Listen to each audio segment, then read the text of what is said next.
এই বক্সগুলোর উপর লাফাতে লাফাতে শেষ পর্যন্ত পৌঁছতে হবে আর জিতলে পাবে 2 লাখ টাকা। চলো এখান থেকেই শুরু করি। 3, 2, 1। কি হলো? ভয় লাগছে যদি হাত পা ভেঙে যায়? বেশি চিন্তা করো না, বেশি হলে 1-2 কেজি ওজন কমবে, আর কিছু না। ঠিক আছে, 3, 2, 1। আরে বাপরে, অল্পের জন্য বাঁচলাম। চলো এবার আমি ট্রাই করছি। ইয়েস, প্রথম ধাপটা একদম পারফেক্ট হলো। এখন দ্বিতীয় ধাপ, এই বক্সে রাখবো না ওইটাতে? এইটাতেই রাখবো। 3, 2, 1। ইয়েস, একদম ঠিক। এবার ওইটার দিকে যাব। 3, 2, 1। ও মা, আমি তো মরে গেলাম।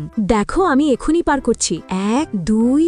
আরে মারে, এটা তো একেবারে চিটিং। আমার বিরুদ্ধে ষড়যন্ত্র চলছে। আচ্ছা, আমরা কি তোমাকে এই বক্সে লাফ দিতে বলেছিলাম? চলো এবার আমি দেখাই আসল জাম্পিং। এমন ভাবে লাফ দিতে হবে যাতে বানরও লজ্জা পেয়ে যায়। এখন কোনটাতে যাব? যদি বানর হতাম তাহলে ডাইরেক্ট শেষ বক্সেই লাফ দিতাম, কিন্তু দুঃখের বিষয় আমি সেটা পারি না। আমি এইটাতেই যাব। দেখলে? ইয়েস। এবার কোনটাতে যাব? এইটাতে। হায়, যদি ওইটাতে যেতাম তাহলে ঠিক ছিল। হাই গাইজ, আমি এদিক দিয়ে আসছি। এই দিকের রাস্তা সহজ মনে হচ্ছে। মনে হয় আজ আমি জিতেই যাব। আরে দাঁড়াও সাদিয়া, আমিও আসছি। তোমাকে এত সহজে জিততে দেব না, সরে যা। আরে দাঁড়াও, এটা তো চিটিং করছো তুমি। কিন্তু তার আগে এক পাশে মেসি, আরেক পাশে রোনালদো। তো তুমি এবার কার ফ্যান? মেসির ফ্যান হলে লাইক করো, আর রোনালদো ফ্যান হলে সাবস্ক্রাইব করো। আর যদি তুমি এভাবে লাইক সাবস্ক্রাইব করে শেয়ার বাটনে ক্লিক করো তাহলে জাদু হবে। জয় বাহুবলী। আরে বাপরে, লাগাও, বেশি করে মেকআপ করে দাও। অনেক ভালোবাসা আর যুদ্ধের কথা বলছিলে, এখন মজা পেলাম। সরে যাও সবাই, এখান থেকে দূরে যাও।